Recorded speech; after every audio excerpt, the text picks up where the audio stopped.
Hello दोस्तों, welcome to ICM channel. सो हमसे discuss करने वाले हैं आपका 4 स्टॉक के बारे में। पहला आपका होने वाला है यहाँ पे बजाज फिनसर्व, दूसरा आपका होगा बंधन बैंक और थर्ड आपका होगा IEX और लास्ट में डिस्कस करेंगे आपको IRFC के बारे में। तो यार इस वीडियो को पूरा अंत तक देखना और उससे पहले जरूर चैनल को सब्सक्राइब कर सकते हो, प्लस बेल आइकन को जरूर से यार ऑल पे दबा देना, जिससे सारे वीडियो की जो नोटिफिकेशन है वो सबसे पहले यार मिल जाए। तो डिस्कस करते हैं सबसे पहले बजाज फिनसर्व के बारे में। आज फिर से यहाँ पे कमजोरी देखने को मिला है लगभग 1.20% का। कल यहाँ पे एक आपका क्वेश्चन आया था कि क्या सर यहाँ पे बाई करना चाहिए, तो मैंने कहा था कि अभी थोड़ा सा वेट कर लो। देखो होता है क्या है ना, स्टॉक जो है ना एक तरह का आपका जो है छोटा पौधा है। जब भी आप जो पेड़, जब भी यहाँ पे आप एक छोटे पौधे को जब आप लेकर आते हो कहीं से भी, ठीक है, तो उसको जब यहाँ पे आप लगाते हो ना, तो उसको यहाँ पे केयर करना पड़ता है। ना ज़्यादा उसको यहाँ पे धूप चाहिए, ना ज़्यादा आपको पानी चाहिए। प्लस यहाँ पे ऐसा भी होता है कि जब आपका जो विंटर जब आपको आता है ना, तो उस समय पेड़ का जो ग्रोथ होता है पौधा का वो बहुत ज़्यादा स्लो हो जाता है, ठीक है। लेकिन फिर से जब यहाँ पे आपको मानसून आता है तो फिर यहाँ पे तेज़ी होता है। तो उस हिसाब से देखोगे तो पेशेंस लेवल आपको चाहिए। कोई भी पौधा यहाँ पे ऐसा नहीं होता है कि तुरंत यहाँ पे आप लगाओ और यहाँ पे कल हो के आपका जो है फल देना स्टार्ट हो जाए, नहीं, बिल्कुल ऐसा नहीं होगा, ठीक है। तो पेशेंस दिखाओ और यहाँ पे पौधे को समझो। तो यार स्टॉक है, स्टॉक पर भी यहाँ पे आपको टाइम देना पड़ेगा, पेशेंस आपको देना होगा, तो ही यहाँ पे आप एक अच्छा खासा पैसा जो है आप जो है जनरेट कर सकते हो। अब ये सब जो एक शॉर्ट टर्म का गिरावट है, ठीक है, और इस गिरावट में ज़्यादा आपको डरना नहीं चाहिए। देखो जो मैंने आपको लेवल जो बताया है ना 1630 का लेवल, बस उस लेवल को जरूर यहाँ पे आप ध्यान में रखना। अब खुद यहाँ पे आप गौर कर सकते हो। देखो मेरा यहाँ पे जो टेक्निकल जो है ना, बहुत कम चांस होता है ज़्यादा गलती होने का, और जो मैंने जो भी कहा है वो यहाँ पे खुद आप चेक कर सकते हो। जो मैंने से शॉर्ट में समझोगे तो 1630 के ऊपर जब यहाँ पे आपको चलेगा ना, तो फिर चांस यही है कि यहाँ पे आपको अप जाने का। लेकिन जिस दिन यहाँ पे 1630 के नीचे आपका जो क्लोजिंग जो है आपका दे देता है, तो फिर यहाँ पे आपको प्रेशर बनते हुए दिखाई दे जाएगा, 1590 तक यहाँ पे देखने को मिल जाएगा, ठीक है। लेकिन ये सब कोई डरने वाली बात नहीं है, मेरे हिसाब से एक अच्छा मौका है। और जो एक सबसे बड़ा जो आपका जो यहाँ पे जो है ना मेन जो पॉइंट है वो यहाँ पे देखने को मिलता है आपका डिलीवरी, ठीक है। चेक कर लो, मैं यहाँ पे चेक आपको दिखाऊंगा भी यहाँ पे कैसा जो आपको देखने को मिल रहा है आज का डिलीवरी, ठीक है। चलो पहले देख लेते हैं, फिर उसके बाद आगे का डिस्कस करेंगे। हाँ, एक चीज़ और आपका जो गौर करने वाली बात क्या है कि निफ्टी 50 प्लस होने के बाद भी निफ्टी 50 का स्टॉक जो है यहाँ पे गिरावट हो रहा है, क्योंकि जानते हो कि यहाँ पे आपका जो बजाज फिनसर्व ऑलमोस्ट जो है लगभग आपका 1% तक आपका वेटेज हमेशा रखता है, ठीक है। यहाँ पे कभी आपका जो 0.9 भी हो जाता है, कभी यहाँ पे 0.88 भी हो जाता है, और कभी यहाँ पे 1% भी आपका हो जाता है। तो ऑलमोस्ट हम सब ऐसा बोल सकते हैं 1% का वेटेज ये कंपनी आपको देखने को मिलती है निफ्टी 50 में, ठीक है। अब उसके बाद यहाँ पे चेक कर लो कि आपका जो आज का जो है टोटल क्या देखने को मिल रहा है आपका जो डिलीवरी, तो देख सकते हो 51% का जो आपका डिलीवरी देखने को मिल रहा है आज के दिन, ठीक है। तो खुद यहाँ पे चेक कर रहे हो कि लगभग जो 45% से ज़्यादा यहाँ पे डेली आपका जो माल आपका उठाया जा रहा है, ठीक है। एक दिन तो यहाँ पे आपको 62% तक भी आपको जो जाते हुए दिखाई दिया था, जो मैंने आपके साथ जो यहाँ पे शेयर भी किया था। अब यहाँ पे बहुत से लोग डर इस पे आपका इस बेसिस से है कि यार बजाज फिनसर्व का क्या प्राइस आपको ज़्यादा है। देखो बहुत सारे स्टॉक ऐसा होता है ना जो प्राइस ज़्यादा होने के बाद भी यहाँ पे लगातार तेज़ी बनती है, और इसमें तो एक लंबे समय से आपका एक करेक्शन ही आपको देखने को मिल रहा है, जहाँ पे स्टॉक आपका जो 1800 के ऊपर जब आपका बीच में जब आपको गया था ना, फिर उसके बाद तो ये लगातार करेक्शन ही है। हाँ, एक बार टच आपको हुआ 1800, फिर देख सकते हो कि 2-3 दिन के अंदर ही आपका 1633 पर आपका स्टॉक जो है पहुँच चुका है। देखो यहाँ पे कोई बड़ी बात नहीं है मेरे हिसाब से। तो देखो मैं बार बार यही बोलूँगा, पेशेंस चाहिए, और पेशेंस यहाँ पे आपको तभी समझ में आएगा जब इसके बारे में आपको पूरा नॉलेज होगा। कंपनी का यहाँ पे काम क्या है, बिजनेस क्या है, क्या इसका फंडामेंटल यहाँ पे सही है या नहीं है, तो ही यहाँ पे फिर आपको इसका क्या होगा ना, इससे जो डर आपको ख़त्म होगा कि हाँ ये स्टॉक में कोई दिक्कत है या नहीं, ठीक है। अब देखो मैं थोड़ा सा इसके बारे में आपको बता देता हूँ।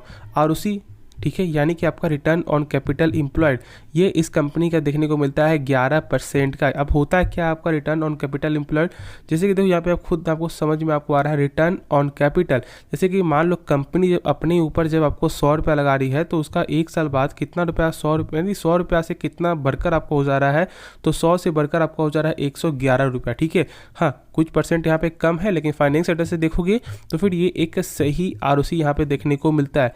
प्लस दूसरा यहाँ पे आपको चेक कर लो आरओई यहाँ पे रिटर्न ऑन इक्विटी जो है एक अच्छा रिटर्न ऑन इक्विटी है लगभग 12% का, ठीक है। प्लस यहाँ पे एक थोड़ा चेक कर लो, मैं तुम्हें आपको दिखा भी दूंगा, प्रॉफिट में लगातार ग्रोथ देखने को मिलता है, प्लस यहाँ पे आपको सेल्स में भी लगातार ग्रोथ ही है। हाँ, एक चीज़ जो है वो यहाँ पे ख़राब देखने को मिलता है, जो है कैश फ्लो। ठीक है। लेकिन उससे पहले यहाँ पे जानते हो कि बजाज फिनसर्व यहाँ पे दो सेक्टर में काम करती है। पहला तो आपका हो गया फाइनेंस हो गया, दूसरा आपका हो गया इंश्योरेंस। और इंश्योरेंस में भी यहाँ पे दो कैटेगरी है, जनरल और यहाँ पे लाइफ इंश्योरेंस। जो मैंने कहा था कि देखो यहाँ पे इंश्योरेंस सेक्टर आने वाले समय में एक बड़ा मार्केट आपका बन जाएगा, इसलिए क्योंकि बहुत से लोग अभी आपको क्या करते हैं, डरते हैं यार इंश्योरेंस बाई करने के लिए। प्लस ऐसा लोग सोचते हैं कि यार यहाँ पे इंश्योरेंस का फ़ायदा नहीं है, वो यहाँ पे पैसा लगा रहे हैं यानी कि पैसा बर्बाद है।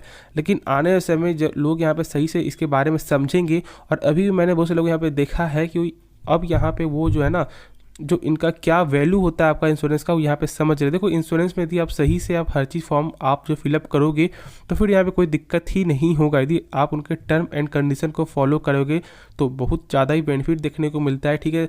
तो मैं तो आपको एक बार और बता दूँ, ऐसे में देखो मेरा यहाँ पे कोई ऐसा नहीं है कि जो मुझे यहाँ पे आपको पैसा मिल रहा है, ठीक है। मैं इसलिए बता रहा हूँ क्योंकि कम से कम आप लोगों को ना हेल्थ इंश्योरेंस जरूर बाई करके रखना चाहिए, ठीक है। एक हेल्थ इंश्योरेंस 7,000 रुपये लगा लो, ठीक है, 1 साल के अंदर जो भी 7 से 8 हज़ार जो भी लगेगा, लेकिन जरूर से यहाँ पे आप हेल्थ इंश्योरेंस बाई करें, बहुत ज़्यादा आपको बेनिफिट है। और लॉन्ग टर्म में ये सब मार्केट ही आपको आगे जाके ग्रोथ करेगा, क्योंकि ऐसा मेरा नहीं, ऐसा यहाँ फाइनेंस मिनिस्टर का भी ऐसा बयान था कि इंश्योरेंस सेक्टर को, मार्केट को यहाँ पे आपको आगे बढ़ाना है, और आगे तभी बढ़ेगा जब हम सब यहाँ पे इसको सपोर्ट करेंगे, बाई करेंगे, ठीक है। क्योंकि भारतीय माइंडसेट में जो है माइंडसेट क्या बैठा हुआ है ना कि यार इंश्योरेंस सेक्टर में मान लो 7,000 रुपये लगा रहे हैं और 1 साल में कुछ नहीं होता है, तो फिर तो वो पैसा यहाँ पे फंस गया। ऐसा मत सोचो, ठीक है। कोई नहीं जानता कि यहाँ पे कब किसके साथ यहाँ पे क्या हो जाए, तो अपने सेफ्टी को लेकर जरूर आपको चलना चाहिए। अब यहाँ पे कंपनी के बारे में जो मैंने फंडामेंटल बताया था, जो कैश फ्लो, यहाँ पे जान लेते हैं जल्दी से, क्योंकि यार देखो 3 स्टॉक और है। तो देखो यहाँ पे कैश फ्लो यहाँ पे देखने को आपको मिल रहा है। अब यहाँ पे कैश फ्लो होता है क्या, यहाँ पे थोड़ा सा जान लो। देखो बहुत से लोगों ने यहाँ पे जो मुझे पहले से फॉलो किया, उन्हें यहाँ पे ये नॉलेज आपको होगा, तो यहाँ पे आप स्किप कर सकते हो, ठीक है। देखो सबसे पहली बात, कैश फ्लो यहाँ पे आपको ये बताता है कि जब कंपनी जब है ना कुछ भी जब आपको सामान बेच रही है, तो क्या उसका पैसा यहाँ पर रिटर्न मिल रहा है या नहीं मिल रहा है। जैसे कि मान लो यहाँ पे आपका शॉप है और यहाँ पे आपने जो है 10 रुपये का आपने पेन बेचा, ठीक है। ग्राहक ने पैसा दिया या नहीं दिया, तो ये जो आपके यहाँ पे, ठीक है, यानी आपके और ग्राहक के बीच में जो भी आपका जो ट्रांजेक्शन जो हुआ है, ये नॉलेज आपको जो है यहाँ पे शेयर होल्डर को कैसे मालूम चलेगा कि आपने जो सामान बेचा है उसका पैसा यहाँ पर रिटर्न मिला है, ठीक है। क्योंकि बहुत सारी कंपनी पहले क्या करती थी कि यहाँ पे आपको फेक सेल्स दिखाती थी, ठीक है, फेक आपका रिपोर्ट दिखाती थी, जो बहुत पहले ऐसा आपको हुआ है, ठीक है। तो कैश फ्लो यहाँ पे इसलिए आपको चेक किया जाता है। देखो यहाँ पे टोटल कैश फ्लो चेक करोगे ना, नेट कैश फ्लो चेक करोगे तो यहाँ पे आपको पॉजिटिव देखने को मिलता है, ठीक है।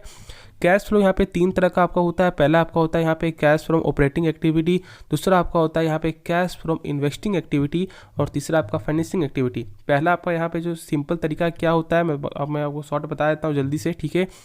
बस यहाँ पे चेक करो कि जो टोटल ईयर का जो प्रॉफिट हुआ है ना, क्या इस अमाउंट से यहाँ पे कम है या नहीं। यहाँ पे जो भी आपका अमाउंट होगा उससे पूरे ईयर का प्रॉफिट का यहाँ पे कम है या नहीं।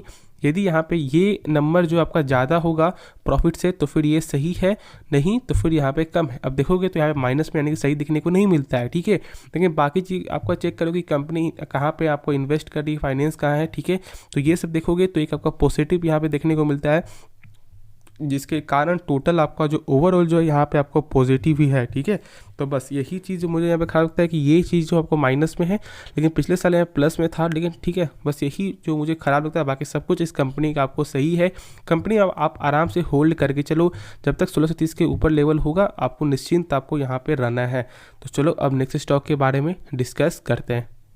तो यहाँ पे डिस्कस करते हैं आपको बंधन बैंक के बारे में। बंधन बैंक आज के दिन यहाँ पे लगभग 4.5% की आपको जो तेज़ी देखने को मिली है, ठीक है। देखो इस कंपनी के बारे में मैं थोड़ा बताऊँ ना, बैंक के बारे में, तो बैंक का सबसे मेन आपका पॉइंट क्या होता है, आपका एनपीए होता है क्या, यहाँ पे ये थोड़ा पहले जान लो, उसके बाद में मैं आपको पूरा चीज़ आपको दिखा दूंगा, ठीक है। एनपीए यानी कि आपका नॉन परफॉर्मिंग एसेट, यानी कि NPA equal to bad loan. जैसे कि मान लो यदि आप जो है बैंक से लोन लेते हो और आपने जो है 3 महीने तक एक भी किस्त आपने नहीं भरा है, तो बैंक को ऐसा क्या लगेगा कि उसका पैसा जो है ना वो यहाँ पे रिटर्न होने का बहुत कम चांस आपको हो जाएगा। क्योंकि देखो यार 3 महीने में ऐसा हो सकता है शायद जब यहाँ पे आप जो किसी स्टेट में रहते हो, तो फिर उस स्टेट को छोड़कर आप जो है और कुछ स्टेट में यहाँ पे चले जाओगे, ठीक है। तो बैंक होता है बहुत ज़्यादा आपको यहाँ पे दिक्कत होगा, और 3 महीने बाद यहाँ पे क्या होगा कि वो जो आपका लोन है वो बैड लोन के कैटेगरी में आपको चला जाएगा। आरबीआई की गाइडलाइन के अनुसार किसी भी बैंक का एनपीए जो यहाँ पे 3% से ज़्यादा आपको नहीं होना चाहिए। और इसका क्या देखने को मिलता है मैं आपको बता दूँ, लेकिन पहले क्या था, बहुत ज़्यादा आपको हाई था। इसके कारण ही आपको यहाँ पे इम्पैक्ट पड़ा था। तो पहले उससे यहाँ पे आप ये देख लो कि यार बंधन बैंक का जो है टारगेट भी मिलते हुए आपको दिखाई दे रहा है, ठीक है। 282 रुपये का यहाँ पे आपको टारगेट देखने को मिल रहा है किसके जो किसके द्वारा, अरिहंत कैपिटल मार्केट के द्वारा, ठीक है। 282 का टारगेट है। और यहाँ पे आपको जो CLSA का भी यहाँ पे टारगेट आपको देखने को मिल रहा है, ठीक है, 300 रुपये का। और उनका यहाँ पे ये बयान है कि ये टारगेट आपको 1 साल के अंदर आपको देखने को मिल सकता है। देखो मिल सकता है, मिलेगा या नहीं मिलेगा ये किसी को भी नहीं मालूम होता है, ठीक है, मिल सकता है। तो चलो अब यहाँ पे आप चेक करते हैं कि NPA क्या है। तो यहाँ पे आप देख सकते हो कि पहले बंधन बैंक का आपका जो NPA लगभग 3.5% से ज़्यादा का यहाँ पे देखने को मिल रहा था, ठीक है। लेकिन फिर अभी आपको धीरे धीरे करेक्शन होते हुए दिखाई दे रहा है। और आज के दिन देखोगे यानी इस क्वार्टर में तो 1.86% है। लेकिन देखो यहाँ पे जो है आपका ना इसके पिछले 2 क्वार्टर में देखोगे तो लगभग 1.66% बढ़कर आपका हो चुका था 1.92%, फिर 1.86%। इसकी वजह क्या है, आपको असम का फ्लड, इसके कारण बहुत ज़्यादा आपका जो प्रभावित होते हुए दिखाई दिया। क्योंकि ज़्यादातर जानते हो कि बंधन बैंक का मेन है वो यहाँ पे आपका असम ही है। और वहाँ पे आपका इम्पैक्ट इसलिए पड़ा क्योंकि फ्लड के कारण बहुत सारे यहाँ पे लोगों का आपका जो ड्यू जो है वो यहाँ पे ज़्यादा बढ़ चुका था, जिसके कारण भी आपका NPA में यहाँ पे गेन देखने को मिला है, ठीक है। कोई दिक्कत की बात नहीं, आराम से होल्ड करके चलो। कंपनी बैंक सही है, जब तक इसका NPA यहाँ पे लगातार कम होते हुए दिखाई देगा, खुद यहाँ पे आपको ऑटोमेटिक इसका रिजल्ट देखने को मिल जाएगा। जिस दिन इसका NPA यहाँ पे 1% से नीचे गया उस दिन फिर से प्राइस आपका जो है 400 तक यहाँ पे देखने को जरूर आपको मिल जाएगा, ठीक है। तो चलो आराम से होल्ड करके चलो और दिक्कत वाली कोई बात नहीं है। तो अब नेक्स्ट स्टॉक के बारे में डिस्कस करते हैं। तो यहाँ पे डिस्कस करते हैं आपको IEX के बारे में, ठीक है। देखो इस स्टॉक में अभी कुछ भी करने की जरूरत नहीं है। यदि आप ऐसा सोच रहे हो कि यहाँ पे बाई कर लेते हैं, बायबैक के कारण कोई भी फैसला यहाँ पे मत लेना। जो मैंने बताया था कि ओपन मार्केट क्या होता है, टेंडर ऑफर में क्या देखने को मिलता है, तो शायद इसके रिगार्डिंग में आपका डाउट क्लियर हो गया होगा। लेकिन यदि आप शॉर्ट में जानोगे ना, देखो टेंडर ऑफर में क्या होता है कि जैसे कि जब कंपनी ने जब यहाँ पे बोल दिया कि 200 के प्राइस में वो स्टॉक यहाँ पे बाई करेगी, और यहाँ पे क्या होगा कि इसे मान लो यदि आपके पास जो है 100 स्टॉक होगा तो 100 स्टॉक में से ऐसा हो सकता है कि कंपनी चाहेगी तो 30-40 स्टॉक यहाँ पे बेच देगी, ठीक है। और यहाँ पे आपका उसका पैसा जो है आपको रिटर्न यहाँ पे कर देगी, ठीक है, ऐसा होता है। तो ये चीज़ जरूर आपको ध्यान में रखना है। टेंडर ऑफर में ये होता है। और आपका OFS में क्या होता है, जो यहाँ पे जो सिर्फ OFS में बोल रहा हूँ, आपका ओपन मार्केट में क्या होता है ना कि कंपनी यहाँ पे धीरे धीरे करके बाई कर दी, जिसके रिगार्डिंग जो है लगभग 2-3 मंथ यहाँ पे लग जाता है बायबैक के प्रोसेस को पूरा होने में, ठीक है। तो बस यही चीज़ है। लेकिन देखो इसमें कोई फैसला अभी मत लेना जब तक 150 के ऊपर जो सस्टेन करते हुए दिखाई ना दे, तब तक अभी बाई करने की ज़रूरत नहीं, क्योंकि देखो इसका रिजल्ट यहाँ पे सही देखने को नहीं मिला है। तो इसके रिगार्डिंग मैं यहाँ पे थोड़ा सा वेट करने का सलाह दूंगा और इस चीज़ को जरूर फॉलो कर सकते हो, वरना यहाँ पे आपकी मर्जी है, ठीक है, क्योंकि इसको फॉलो करना है या फिर नहीं। लेकिन जो मैंने कहा है उसको ज़रूर यहाँ पे आप एक गौर फरमाना। तो चलो अब नेक्स्ट स्टॉक के बारे में जानते हैं। तो यहाँ पे डिस्कस करते हैं आपको IRFC के बारे में। आज फिर से यहाँ पे लगभग आपको 6% तक आपको तेज़ी देखने को मिला है।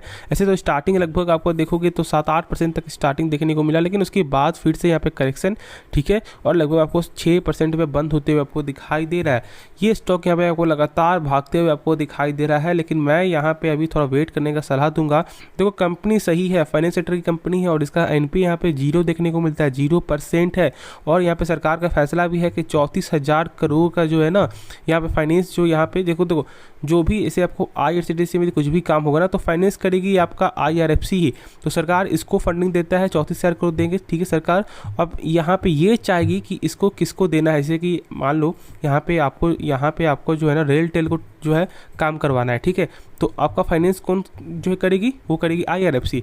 IRCTC को जो भी करवाना है फाइनेंस कौन सा करेगी, यहाँ पे आपको IRFC, ठीक है। और इसके रिगार्डिंग यहाँ पे इम्पैक्ट क्यों पड़ रहा है, क्योंकि देखो यहाँ पे आपको IRCTC के MD, ठीक है, उनका यहाँ पे क्या बयान था कि यहाँ पे आपको रेल नीड को आगे बढ़ाना है, प्लस कैटरिंग का लगातार बढ़ते हुए आपको दिखाई दे रहा है, पेंट्री यहाँ पे ज़्यादा से ज़्यादा ट्रेन में यहाँ पे कुछ उपलब्ध करवाना है।